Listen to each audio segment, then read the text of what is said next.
Ataques armados contra unidades de transporte público no cesan.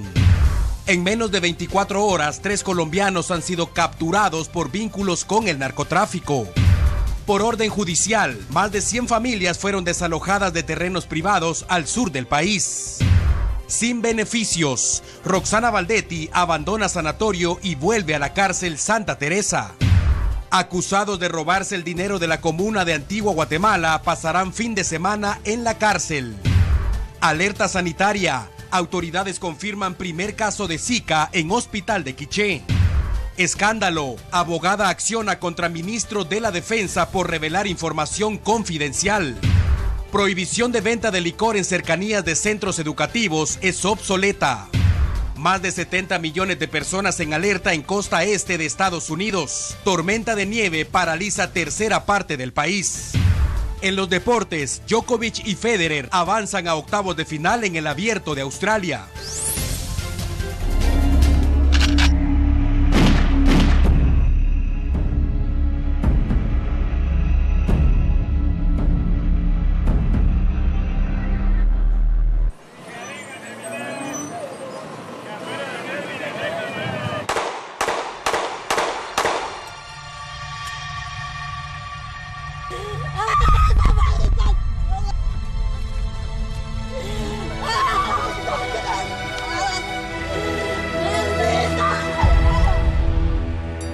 Todos los días, millones de guatemaltecos salen de su vivienda con la intención de cumplir con otra jornada de trabajo o estudio.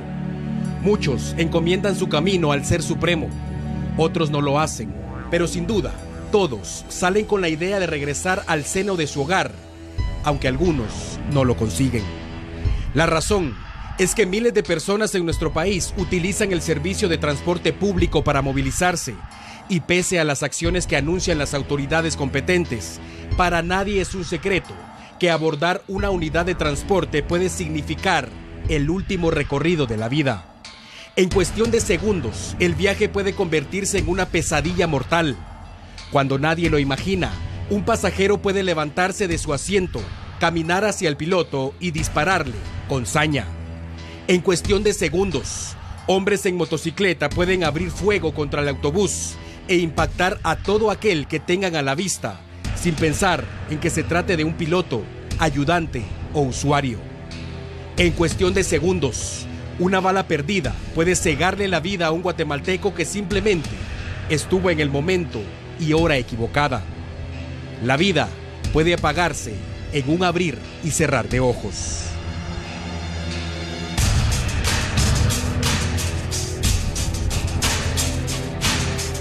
¿Por qué ocurren los ataques? Porque existen malos guatemaltecos acostumbrados a ganarse el sustento diario a base de amenazas y muerte. Extorsionista es aquel cobarde que toma un teléfono, amenaza, insulta y con total descaro le pone precio a la vida. Un precio ridículo sin duda, pero quien no accede a pagar la cifra solicitada muere abatido a tiros. ¿Por qué no cesan los ataques? Porque las autoridades no tienen el control del sistema penitenciario y desde las cárceles se ordenan la mayoría de extorsiones y atentados armados. ¿Por qué las principales víctimas son los tripulantes de autobús? Porque el servicio de transporte permite manejar dinero en efectivo todos los días y los delincuentes saben que ganarse un buen porcentaje es fácil, utilizando el terror. Ese es un flagelo que mantiene de rodillas a la población guatemalteca y es importante que todos entendamos que el sistema de transporte en Guatemala es deficiente. El usuario debe soportar malos tratos, alza el valor del pasaje sin justificación alguna y las unidades están en pésimas condiciones. El piloto debe reunir la cuenta que le exige el dueño del autobús, pago de combustible, su salario y la cuota que le exige el extorsionista. Y lo peor, piloto, ayudante y usuario abordan las unidades todos los días sin saber si lograrán bajar con vida. Ninguno sabe si en cualquier parada, disfrazada de usuario, la muerte abordará la unidad, se sentará junto a ellos y repentinamente cerrará sus ojos.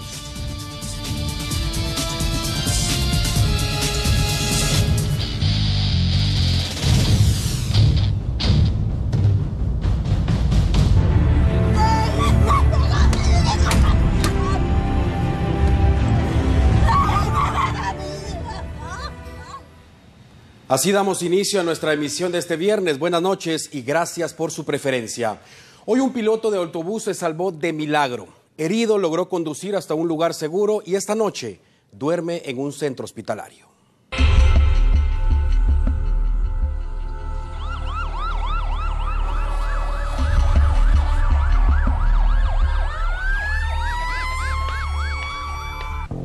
Con más de 40 pasajeros a bordo, el piloto de un autobús de la Ruta 63 transitaba esta mañana por un sector de la zona 13 capitalina. Pasajeros aseguran que desde una motocicleta en movimiento, hombres armados dispararon contra él en repetidas ocasiones y huyeron, disparando al azar para evitar ser perseguidos. Los disparos fueron certeros, pero el piloto, pese a estar mal herido, se aferró a la vida y condujo la unidad hasta la estación 2 de bomberos municipales ubicada sobre el Boulevard Liberación y allí fue atendido. Posterior de brindarle atención prehospitalaria fue trasladado hacia la emergencia del Hospital Roosevelt, donde fue identificado como Edgar Ramírez Gualín Valdés, de 49 años de edad. Afortunadamente el hombre está con vida y su familia con la esperanza de su pronta recuperación, pero es imposible voltear la mirada ante un caso como este, ya que seguramente este sujeto vivirá con temor y estará obligado a buscar otra fuente de ingresos económicos. La razón del atentado, la misma de todos los días. Hace 4 días nos tiraron un teléfono y nos dieron un plazo nada más. Como no pudimos reunir ese dinero, le salieron ahorita al compañero a tirarle.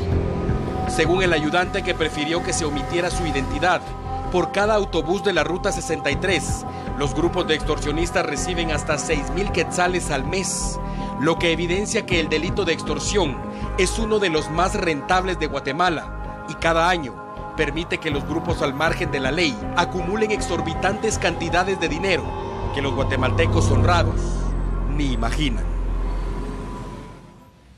En otro tema, en un sector de Zumpango, Zacatepeques, Berta Alicia Quisquinay, de 51 años, fue atacada por un enjambre de abejas.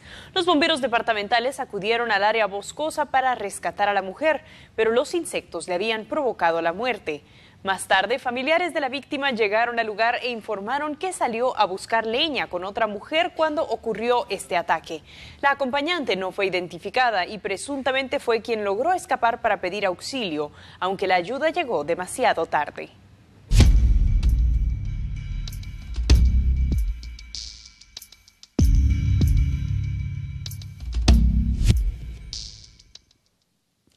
Operativos de las últimas 24 horas en contra del crimen organizado han permitido el arresto de 3 colombianos y la incautación de cocaína y más de $500,000. 10 paquetes con cocaína fueron localizados dentro de un vehículo, al cual se le marcó el alto por autoridades de la Policía Nacional Civil a inmediaciones del kilómetro 52.5 carretera al Pacífico. El operativo inició después que las autoridades recibieran una llamada anónima, la cual delataba que los tripulantes del vehículo llevaban escondido en un doble fondo un cargamento de droga, el cual tenía como destino final ser trasladado a la frontera entre Guatemala y México, en el departamento de San Marcos. Los detenidos fueron identificados como Manuel Solares López, de 46 años, y Luisa Fernanda Flores, de 39, de nacionalidad colombiana. El cargamento de droga, valorado en más de $1,000,000 de quetzales, estaba escondido en un doble fondo de una camioneta de modelo reciente. De acuerdo a las primeras líneas de investigación de las autoridades, la droga provenía de Ciudad San Cristóbal, zona 8 de Misco, y se investiga a qué cártel pertenecía el cargamento. Para verificar que el automóvil escondía un doble fondo, fue necesaria la ayuda de agentes K9 de la Policía Nacional Civil y un escáner que evaluó el estado del automóvil. Esta acción se suma al arresto de un colombiano ayer en el kilómetro 15.5 carretera El Salvador, a quien las autoridades le decomisaron $599,080, equivalentes a más de 4.5 millones de quetzales. Pasamos a otro tema y en el Congreso de la República se habla de una minuciosa investigación para determinar las causas de la crisis hospitalaria y buscar soluciones inmediatas. Ante la crisis que vive la red hospitalaria nacional, el Congreso de la República iniciará con labores de investigación a través de la Comisión de Salud. Según el presidente de la comisión, los parlamentarios hicieron la invitación al ministro de Salud y al presidente de la República, Jimmy Morales, para conjuntamente realizar el trabajo de investigación y evitar que más guatemaltecos mueran por falta de insumos. hay otra problemática que no se ha abordado, y es en el tema de la vacunación. Entre el 2014 y el 2015, el 45% de los niños no completaron sus jornadas de vacunación. Y eso lo que conlleva es de que tenemos a 300,000 niños que pueden ser infectados con enfermedades que ya fueron erradicadas en el país hace 20 años. Hace 20 años, enfermedades como el sarampión y como el polio.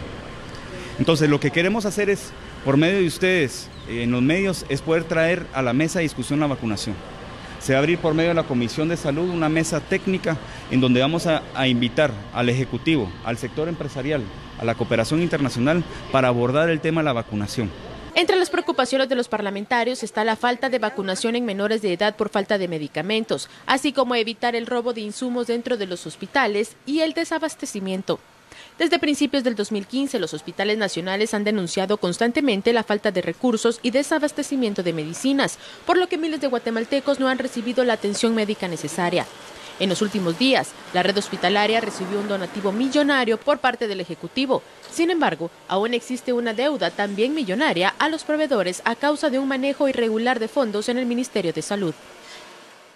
Las nuevas autoridades de la comuna de Quetzaltenango aseguran que hubo malversación de fondos durante la administración que entregó el poder el pasado 15 de enero. El ingeniero Luis Grijalva, alcalde de Quetzaltenango, en compañía de su consejo municipal se presentó este día al Ministerio Público con la finalidad de presentar una denuncia por el faltante de 4 millones de quetzales en la comuna altense. La acción fue tomada a 8 días de haber recibido la administración municipal. Bueno, pues nosotros venimos a poner una denuncia ya que hay un faltante entre lo que dice de las conciliaciones bancarias. Según el informe que nos entregó, pues prácticamente la corporación anterior en este sentido no concuerda con lo que realmente está en bancos. El saldo final que dice haber en caja es de 89.241.142,41 centavos. Y el saldo en bancos nos mandan a 85.063.170,63 centavos. La diferencia es de 4.177.971,78 centavos. La denuncia fue puesta para no permitir más corrupción dentro de esta comuna.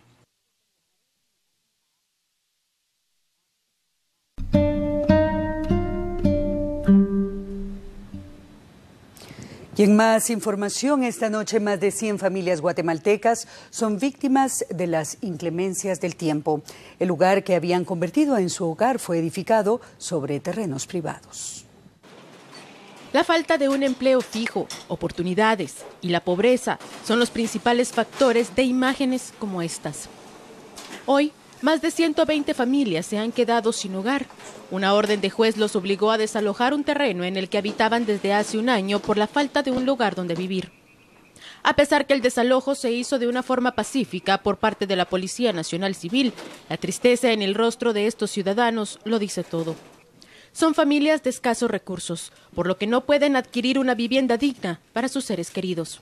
Nos vinieron a desalojar y si en verdad son los verdaderos dueños, tenemos que respetar, ¿verdad? Ahí sí que no podemos mandar porque lo que no es de uno tiene uno que respetar, ¿verdad? Pero aunque sea, nos han dado tiempo para desalojar y...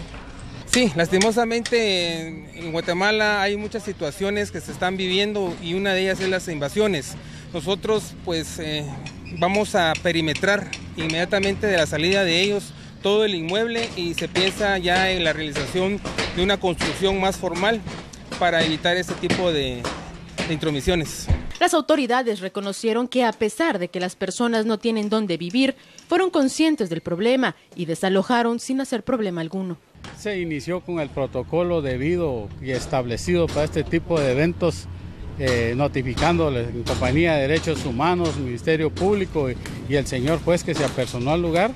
Las personas accedieron a retirarse voluntariamente. Pusimos un dispositivo para evitar que se diera un hecho de tránsito porque la ruta es principal y a la vez que no lo tomaran va en represalia al desalojo. Pero todo se está desarrollando con toda normalidad.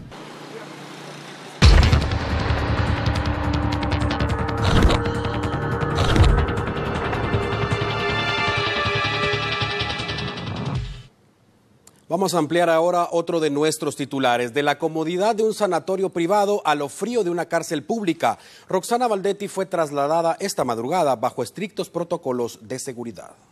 Atendiendo la orden del juez Miguel Ángel Gálvez, la ex vicepresidenta de la República, Roxana Baldetti, fue trasladada esta madrugada nuevamente a la cárcel para mujeres Santa Teresa en la zona 18 capitalina. La ex vicemandataria, que permaneció por más de 2 meses y medio internada en un centro asistencial privado de la zona 4 de Misco, volvió a un área de aislamiento de dicho centro carcelario, según lo confirmaron autoridades penitenciarias. El operativo que tuvo a su cargo efectuar su traslado lo realizaron elementos del sistema penitenciario y agentes de la Policía Nacional Civil, y fue supervisado por el ministro de Gobernación, Francisco Rivas. Trabajamos en la planificación para establecer el procedimiento de cómo iba a ser trasladada, resguardando la integridad y la vida de ella. La orden por parte del juez fue que fuera trasladada a Santa Teresa. El jefe de la cartera del Interior refiere haber dado órdenes específicas al director de la cárcel para mujeres de la zona 18 para evitar que Baldetti sea tratada con privilegios. Ella tiene que ser tratada como una persona que se encuentra recluida en la cárcel de Santa Teresa, por supuesto, cumpliendo con la orden del juez que nos solicita que se garantice la integridad y la vida de ella. La bacteria que provocó que Roxana Baldetti, presunta líder de la estructura La Línea, permaneciera un largo tiempo fuera de la cárcel, ya no representa peligro para su estado de salud, y su tratamiento médico puede ser brindado por galenos destacados en dicho centro preventivo.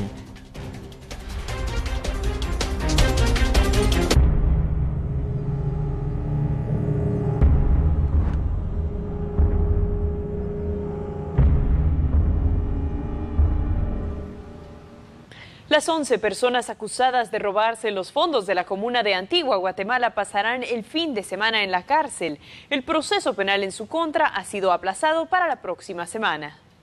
Las 11 personas capturadas ayer en Antigua Guatemala por supuestamente haber desviado 20 millones de quetzales de la comuna de ese municipio escucharon los señalamientos del Ministerio Público dentro de la audiencia de primera declaración iniciada este viernes.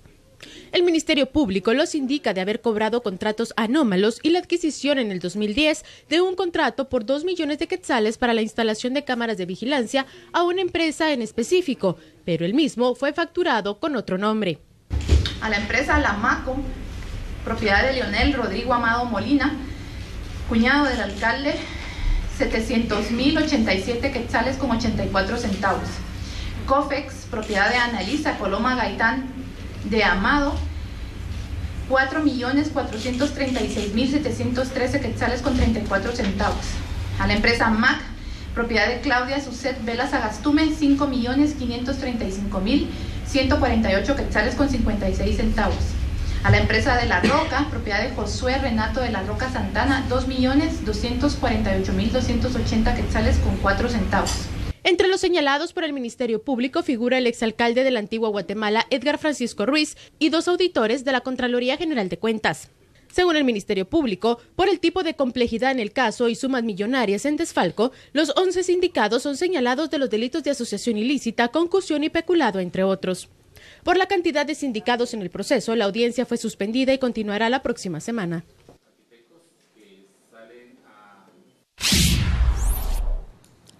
En otras noticias, Alfredo Sosa Díaz fue relevado hoy del cargo de jefe del Estado Mayor de la Defensa Nacional. Aunque el Ejecutivo no ha ofrecido detalles sobre la decisión, se sabe que Sosa accionó recientemente contra la Ley de Reconciliación Nacional para favorecer a exmilitares del ejército guatemalteco vinculados a violación de los derechos humanos durante el conflicto armado interno. La plaza no quedó vacante porque esta tarde fue juramentado Juan Manuel Pérez Ramírez como nuevo jefe del Estado Mayor de la Defensa.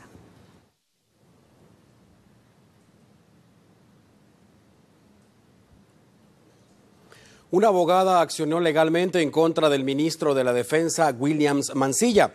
Ella asegura que el funcionario reveló información confidencial del ejército y es necesario que sea investigado.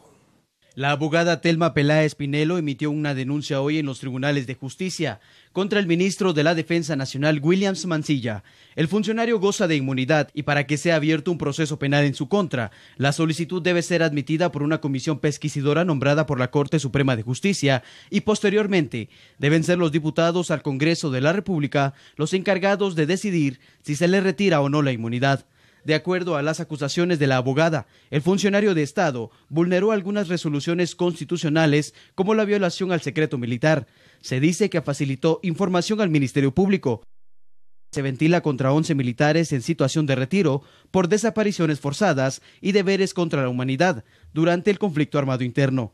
Los delitos por la cual fue planteada la acción penal son abuso de autoridad, incumplimiento de deberes, revelación de secretos y resoluciones violatorias a la Constitución. La experta en el derecho fundamentó su acusación, tomando como base el artículo 30 de la Constitución Política de la República, donde se excluye la divulgación de actos públicos a los asuntos militares o diplomáticos de seguridad nacional.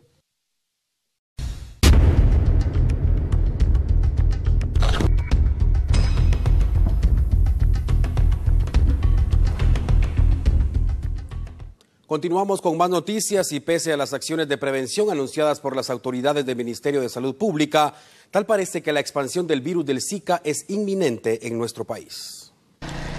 Autoridades de salud del Quiché confirmaron la detección del primer caso del virus Zika en el departamento, específicamente en la cabecera Santa Cruz del Quiché, siendo uno de los primeros confirmados en el país. Una persona de sexo masculino de 23 años de edad viajó a Santa Lucía, Cochumalhuapa, Escuintla, y regresando entre las fechas de 8 y 9, y en esa fecha se muestreó, pensando en dengue, chikungunya y Zika. Se le obtuvo la muestra y hace 2 días pues ya recibimos el resultado donde sale positivo a Zika. En cuanto a las zonas endémicas, los municipios cálidos que tenemos nosotros como Quiché, pues se están socializando la información a toda la población en el sentido de que las personas que nos pueden ayudar para el éxito y el control de esta enfermedad son los habitantes de las mismas poblaciones, tomando en cuenta que el zancudo transmisor sigue siendo el del dengue. ¿Qué tiene que hacer la población? Es eliminar criaderos, no tener llantas, no tener toneles con agua, no tener piletas con agua, y si las tiene, pues las tiene que tapar. Reportó desde Quiché, Oscar Toledo. Y en otras noticias, existe una ley que prohíbe que en las cercanías de los centros educativos se comercialicen bebidas alcohólicas. Sin embargo, para muchas personas es más importante aumentar sus ganancias que las normas establecidas. Para muchos padres de familia es preocupante que cerca de algún centro educativo funcione algún comercio dedicado a la venta de bebidas embriagantes. Para ellos, la seguridad de los menores de edad se encuentra en riesgo al existir este tipo de lugares. Según lo establece el decreto 9097 del Congreso de la República, en su artículo 49, se prohíbe en su totalidad la distribución y colocación de publicidad que promueva el consumo de cigarrillos o bebidas alcohólicas a menos de 500 metros de las entradas y salidas de establecimientos educativos de nivel preescolar, preprimaria, primaria, básico, medio y universidades. La medida también alcanza a los complejos deportivos, instituciones de asistencia hospitalaria y centros de recreación. Nosotros hemos estado en reuniones precisamente con las municipalidades porque no podemos actuar solos para poder establecer qué locales tienen permiso, cuáles no y hasta dónde llegue el alcance de las autorizaciones, porque generalmente las autorizaciones son para alguna tienda, alguna barrotería, pero sin embargo no tienen autorización vender licor. Mientras que las autoridades de gobernación departamental trabajan con los consejos municipales de la región para lograr clausurar este tipo de bares clandestinos por la vía legal, se ha ordenado que unidades de la Policía Nacional Civil resguarden la zona mientras se interviene con la orden de un juez competente. En otro tema, la decisión de publicar los salarios de los trabajadores del Congreso de la República fue arrebatada, según lo que indican integrantes del sindicato de ese organismo estatal. Para el Sindicato de Trabajadores del Congreso de la República, Sintracor, las decisiones del presidente del Legislativo, Mario Taracena, son un tanto aceleradas, tomando en cuenta que no ha elaborado una mesa de diálogo para debatir las recientes acciones, como las de congelar las asignaciones de plazas presupuestadas del reglón 011 y de suspender toda clase de incremento salarial, así como la contratación de asesores de los parlamentarios. Bueno, primeramente tendríamos que ver sobre qué base lo van a hacer, porque si estamos en comunicación de entablar un diálogo a través de una mesa de trabajo, yo creo que entonces no estamos respetando el lenguaje de lo que se está mencionando ante la opinión pública y no es una señal muy positiva. Nosotros estamos mostrando la buena voluntad desde la semana pasada e inclusive lo confirmamos el día martes a través de una nota por escrito, donde le hicimos ver al honorable señor presidente y a la Junta Directiva actual de la disposición de poder entrar a discutir el tema que tanto ha estado revolviendo la situación dentro de la ciudadanía. Tenemos la voluntad de hacerlo, pero de igual manera también que se haga por los medios que la ley establece. Según el sindicato del Congreso, el incremento salarial a los trabajadores es decisión exclusiva de los diputados que cada año exigen el incremento de salario para ciertos trabajadores. Dentro del pacto colectivo se establece únicamente el 10%. Es un tema que en algún momento se va a discutir. Sin embargo, en lo que respecta a lo que es aumentos, podríamos decir nosotros como organización sindical, a algo que ya lo sabe inclusive la opinión pública, aquellos incrementos que dan fuera del 10%, que en algunos casos se han dado hasta de 1 hasta 3 veces a una misma persona o trabajador, y eso no es responsabilidad del trabajador ni es responsabilidad del sindicato. Son las autoridades las que lo manejan de una forma discrecional. El pasado 17 de enero, el Congreso de la República publicó en su página electrónica la nómina de las personas contratadas bajo el reglón 011. Hasta ese momento, uno de los mayores secretos del legislativo. La decisión del presidente del Congreso, Mario Taracena, provocó malestar entre los trabajadores y bancadas, además de exigencias de reformas a la ley orgánica de ese organismo y la renegociación del pacto colectivo. Continuamos en el Congreso, pero hablamos de otro tema. Una organización que vela por los derechos de personas con alguna discapacidad o capacidades diferentes solicita que se legisle a favor de ese sector de la población guatemalteca. El Consejo Nacional para la Atención de las Personas con Discapacidad, CONADI, envió hoy una solicitud al Congreso de la República para que la Junta Directiva del Congreso incluya en la agenda la discusión de la ratificación del Tratado de Marrakech, un convenio que fue firmado por Guatemala el 2 de junio de 2014 en Ginebra. Si los parlamentarios lograran ratificar el tratado, se facilitaría el acceso a las obras públicas de las personas no videntes por medio de la impresión de documentos por el sistema Braille.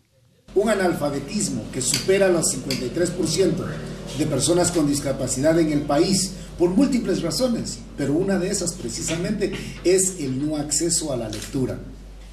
Hay muchos países que están con toda la intención de trasladar a nuestro país materiales en formatos accesibles, pero con esta actitud del Congreso lo único que se está haciendo es decirle que no queremos esa ayuda.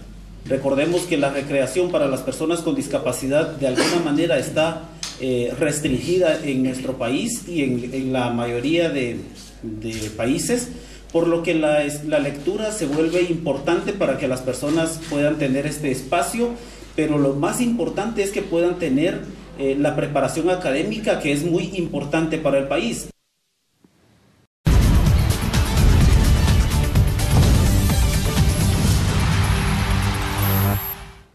Somos T13 Noticias, el servicio informativo que usted necesita. A continuación, lo más completo de los deportes. Xelajú Mario Camposeco finalizó su entrenamiento en una cancha sintética con la finalidad de estar en las mismas condiciones al equipo de los Toros del Malacateco que enfrentará el próximo domingo.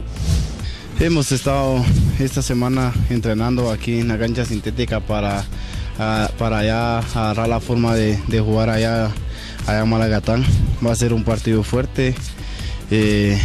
Estamos mentalizados en hacer bien las cosas, primero que no nos metan gol y aprovechar las pelotas que tengamos arriba para ir a sacar un buen resultado allá. Trabajamos bien durante la semana, haciendo conciencia de lo que pasó el sábado pasado. Obviamente tenemos que ir a buscar el triunfo ya, un estadio que es complicado, difícil, la última vez ganamos, pero sabemos que es un equipo con problemas de descenso, entonces ellos obviamente van a entrar con todo.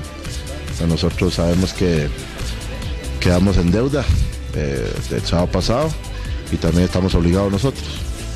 Sabemos que ellos tienen cancha sintética, es una cancha que los jugadores del Xelajú no están acostumbrados, pero tenemos que ir a hacerle frente a este partido. Sabemos que va a ser difícil porque el clima es muy pesado, va a hacer mucho calor, pero hay que estar preparados para todo eso. El médico de este club dio a conocer los jugadores que se encuentran lesionados hasta el momento y quienes ya están en una fase de recuperación. Bueno, los que están lesionados es Kevin Arriola, con una lesión muy fuerte en el muslo, José Mendoza también, que va en vías de recuperación. Serían los dos. Los que están recuperados ya es Josué García La Parra, José Mendoza, que le comentaba que ya la semana entrante ya se le da el alta médica correspondiente, y Juan Guillermo Baena, que también ya tiene el alta correspondiente.